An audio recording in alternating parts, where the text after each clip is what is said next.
Sir. ওয়ালাইকুম আসসালাম। তোমাকে কি কাজের মেয়ে হিসাবে আমার বাড়িতে রাখছে? হ, আমার এই কাজেরই মেয়ে হিসেবে রাখছে। ম্যাডাম তো বাসায় নাই, আপনি কোন কি করে দিতে হইব, আমি সব কইরা দিতেছি। শোনো, দেখতেছো না ঘরের ভেতর ময়লা, ঘরটা পরিষ্কার করো, তারপর আমাকে এক কাপ চা দিও।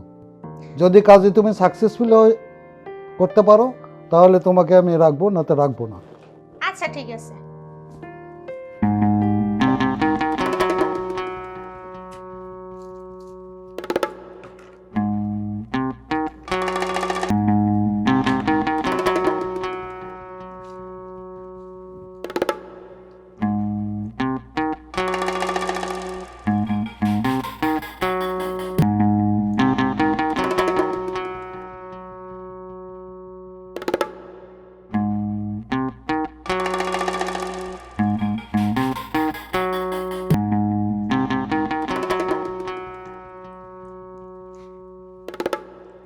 আচ্ছা, হয়েছে হয়েছে, এনে বসো।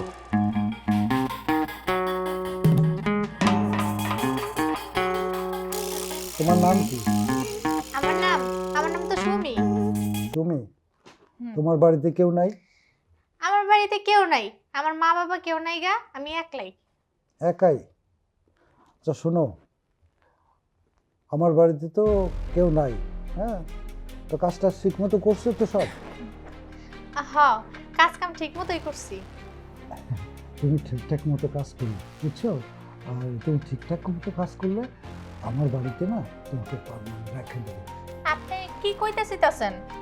আরে কিছু না, তুমি তো দেখতে খুবই সুন্দর। আপনি এরকম করতেছেন কি লিগা? আরে কিছু না, একটু বললে কি হয়েছে? আপনি একটু ধরবেন কি লিগা? আমি আপনার বাসায় কাজ করতে এসেছি, আমি কিন্তু ম্যাডামরে কইয়া দেবো। ম্যাডামে কয়ে দিবা? তাহলে তোমার চাকরি শেষ হয়ে যাবে, বা তুমি আর এই বাসায় কাজ করতে পারবে না, বুঝছো? আমি যেটা কই ওটা শুনি, বুঝছো? আপনাকে এতক্ষণ ধরে আমি পরীক্ষা করছিলাম। আপনি জানেন আমি কে? কে তুমি? আমি আপনার ছেলের হবু বউ। কি? আপনি একটা খালি বাসা পায়া সামান্য একটা কাজের মেয়ের গায়ে হাত দিতে চাইলেন? আপনার এতটাই সমস্যা? বাবা, কি হয়েছে? এত চিল্লাচিল্লি কেন তোমাদের এখানে? আমি একটা কাজের মেয়ের সাথে কথা বলতেছিলাম। কাজের মেয়ে মানে? আর শুনো, তুমি এখানে কি করো? হ্যাঁ, আমি তোমার বাবাকে পরীক্ষা করতে আসছিলাম। পরীক্ষা? হ্যাঁ, তোমার বাবাকে পরীক্ষা করতে আসছিলাম। তোমার বাবা একটা সামান্য একটা কাজের মেয়েকে ছাড় দেয় নাই। আমি এই বাসায় কিভাবে একটা বউ হয়ে আসবো? কি বাবা, এইটা আমি কি শুনতেছি তোমার মুখ থেকে? ও যা বলতেছে সব মিথ্যা কথা। না, মিথ্যা কথা না, সব সত্যি কথা।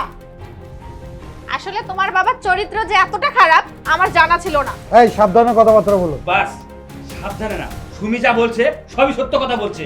তুমি মিথ্যা কথা বলে নাই। তোমার চরিত্র যে এত খারাপ সেটা আমি আগেও জানতাম, কিন্তু হাই! বলি নাই তোমাকে। বেয়াদব, সাবধানে কথাবার্তা বলবি।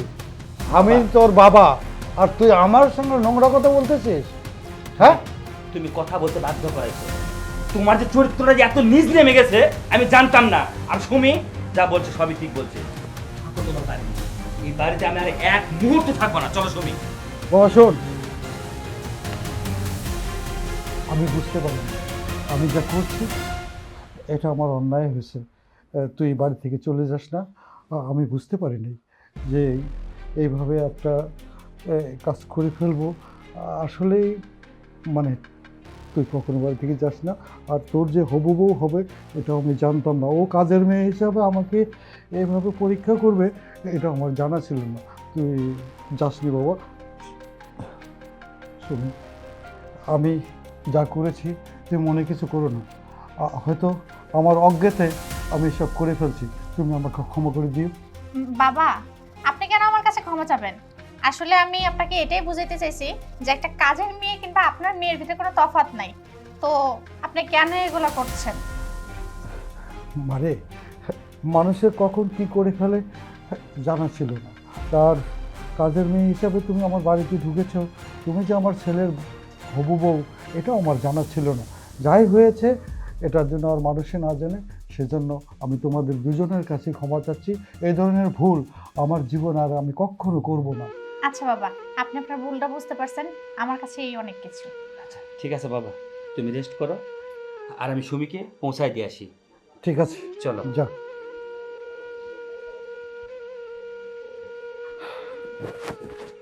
আমি এটা কি করলাম?